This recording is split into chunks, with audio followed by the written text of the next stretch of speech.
Hello everybody and welcome. This is History Dude, and today we will be continuing our series on the history of battle with the Battle of Heraclea, which occurred in 280 BCE. Now, this battle, the Romans brought 35,000 men to the field, to the Greeks 30,000. It occurred in Apulia in southeast Italy, and it was brought about by the expansion of Roman power into southern Italy, which posed a threat to the independence of the many Greek cities established there. One of these, Tarentum, seen here on the right, invited Pyrrhus, king of the Greek state of Epirus, seen here, and the most experienced general of his day, to help them against the Romans.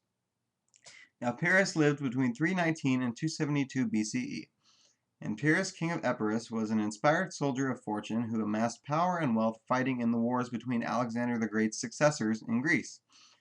His outstanding talents as a general made warring rulers vie for his services, for which he ensured that he was well recompensed. As a professional military man, he was startled by the ferocity of Roman warfare and by the Romans' refusal to do a deal when clearly beaten.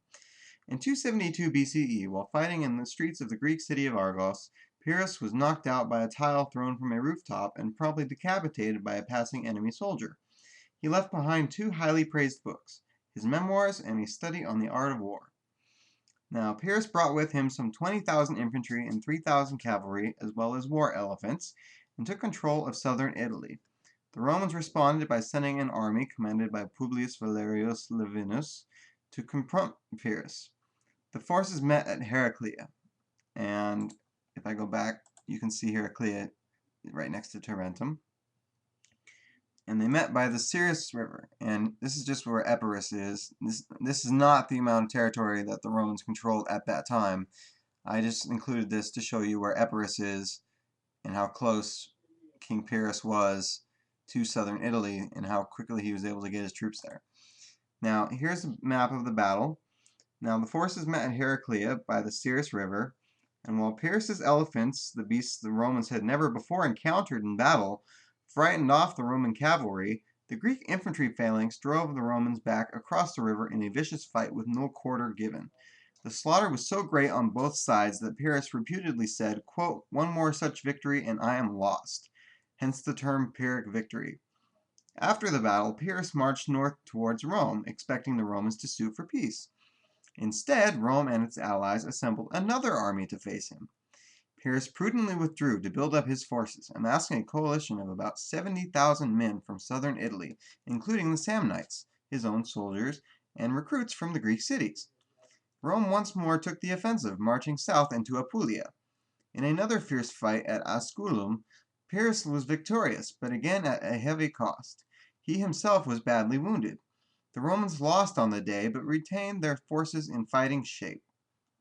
And as Plutarch writes in the Life of Pyrrhus, in circa 75 CE, quote, "The elephants more particularly began to distress the Romans, whose horses, before they came near, not enduring them, went back with their riders."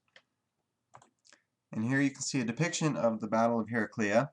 You can see the Epiroan phalanx advancing on the Roman legions.